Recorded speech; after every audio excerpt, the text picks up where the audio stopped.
பாஜக தலைவர் பதவி கட்சி தலைமை அலுவலகத்தில் வேட்புமனு தாக்கல் வழங்கப்பட்டது.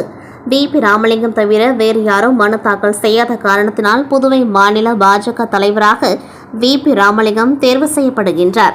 இந்த நிலையில் பாஜக தேசிய செயற்குழு உறுப்பினர் பதவிக்கு தற்போதைய பாஜக தலைவர் செல்வ கணபதி மற்றும் உள்துறை அமைச்சர் நமச்சிவாயம் ஆகியோர் தேர்தல் நடத்தும் அதிகாரியிடம் தனித்தனியாக மனு அளித்து மனு தாக்கலின் பொழுது மேலிட பார்வையாளர் நிர்மல்குமார் சுரணா, அமைச்சர் நமச்சிவாயம், சட்டமன்ற உறுப்பினர் ஜான்குமார், கல்யாணசுந்தரம், முன்னாள் அமைச்சர் சாய் சரவணகுமார் உள்ளிட்ட முக்கிய நிர்வாகிகள் உடன் இருந்தனர். பி ராமலிங்கம் 23/3/1969 பிறந்தார். இவர் 2019 பாஜக உறுப்பினராக செயல்படுகின்றார். இவர் மழை, வெள்ளம், புயல் காலங்களில் ஏழை எளிய மக்களுக்கு நன்மைகள் செய்தார். குறிப்பாக பெஞ்சல் புயல் மழை நேரத்தில் ராஜ்பவன் தொகுதி வாழைக்குளம் அதை சுற்றியுள்ள மீனவ கிராமங்களில் புயல் மழையில் நனைந்தபடி அறுசுவை உணவு தயாரித்து வீடு வீடாக சென்று வழங்கினார். இது மக்கள் மத்தியில் பெரும் வரவேற்பை பெற்றது.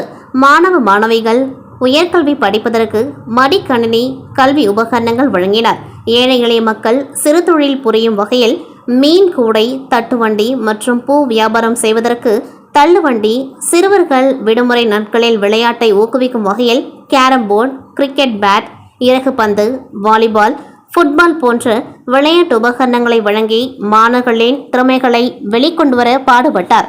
மேலும் ஏழை எளிய மக்களுக்கு சிறந்த கண் மருத்துவர்களை கொண்டு கண் சிகிச்சை முகாம் நடத்தி இலவச கண்ணாடி வழங்கினர். ஆன்மீக காரியங்களில் பல கோவில் கும்பாபிஷேகங்களில் கலந்து கொண்டு நிதி உதவி வழங்கி சிறந்த ஆன்மீக பணியாளராக திகழ்ந்தார்.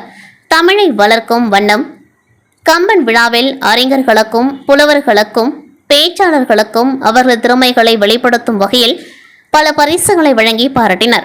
இந்திய ராணுவ வீரர்களின் வீரத்தை பாராட்டி முப்படை ராணுவ வீரர்களுக்கு மரியாதை செலுத்தும் விதமாக தேசிய கொடி ஊர்வலம் நடத்தி விழிப்புணர்வு ஏற்படுத்தினார்.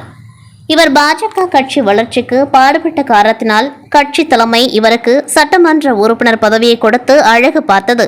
இவருடைய சேவை புதுவைக்கு தேவை என்ற காரணத்தினால் புதுவை மாநிலத்திற்கு பாஜக தலைவராக நியமிக்கப்பட்டுள்ளார். பி ராமலிங்கத்தின் சேவை புதுவையில் தொடரட்டும்.